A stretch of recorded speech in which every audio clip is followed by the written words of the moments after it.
niba koko idolari rigeze ku 1402 kandi ryarigeze kuba 1200, urumva iyo ntera iri hagati cyangwa iyo intervale igaragaza uburyo ifaranga ry'u Rwanda rigenda ritagaciro.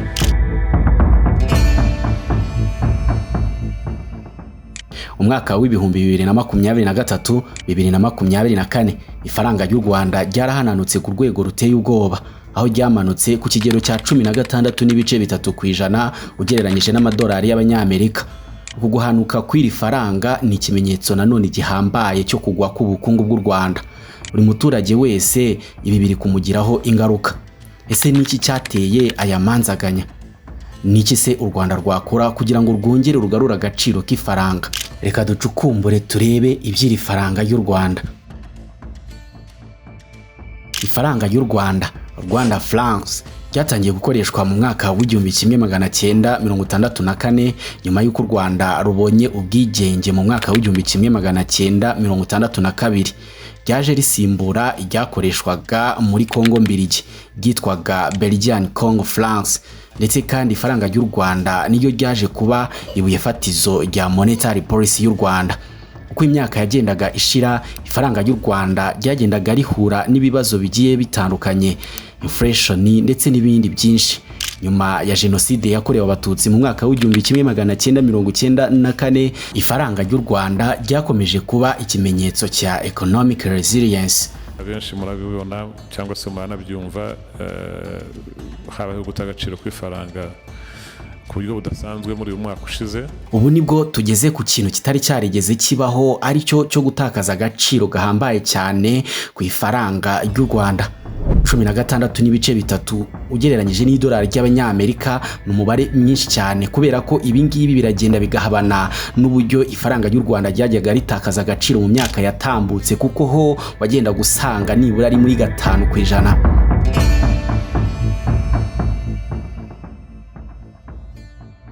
Ibi biri kugira ingaruka kuri buri muntu wese, kuva ku mucuruzi utumiza ibintu mu Bushinwa ni Dubai, ukaza ukagera ku muzunguzayi wo muri gare ya Nyabugogo. Ese ubundi byagenze gute ngo twisange kuri iyi mpanga ihanamye gutya? Byagenze gute kugira ngo ifaranga ry'u Rwanda rihananuke cyane bigeraho buri munyarwanda wese yijujutira gukora umunsi ku munsi, amanywa nijoro, ariko ayabonye yajya ku isoko ntagire ikintu kizima avamo? Reka turebe zimwe mu mpamvu zishobora kuba zaratumye ifaranga ry'u Rwanda rihananuka bigeze aha.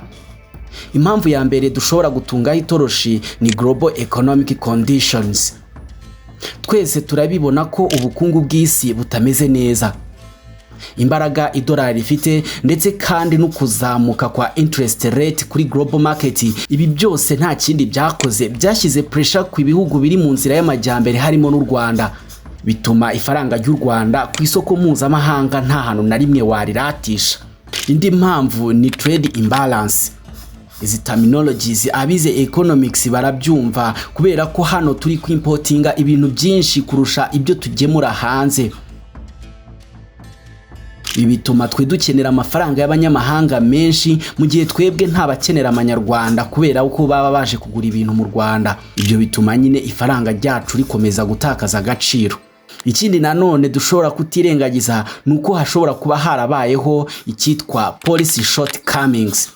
Nubwo MPC, Monetary Policy Committee, iyi ni komite iri muri Banki Nkuru y'u Rwanda ishinzwe kuregulatinga ndetse no gustabiliza ifaranga ry'u Rwanda, nubwo yakoze iyo bwabaga kugira ngo ibashe gustabiliza ifaranga ry'u Rwanda, ariko ntago dushobora kwirengagiza ko wenda hashobora kuba harabayeho uburangare mu kwinterveninga cyangwa se nanone gushingira kuri foreign reserves.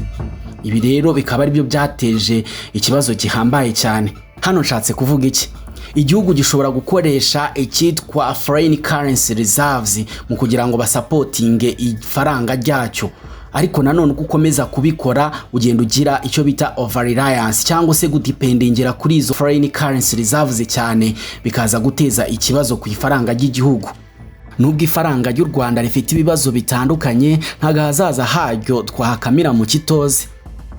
Ikintu cyakorwa ni kubaho economic diversification, kongera export ndetse no gushimangira measures za monetary policy kugira ngo turebe ko ifaranga ryakongera rigasubira ku murongo.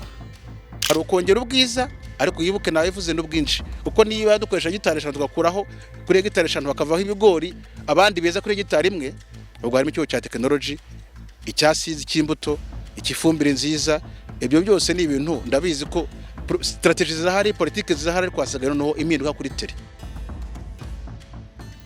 Intego y'u Rwanda cyangwa se viziyo 2050 nuko u Rwanda rugomba kuzaba ari igihugu gifite high income.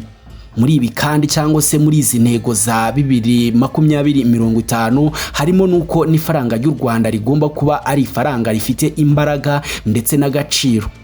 Kugabanyuka kw'ifaranga ry'u Rwanda ni ikintu twese kigomba kuduhagurutsa tukigira kuri challenges turi guhura nazo maze tugakorera hamwe nk'igihugu.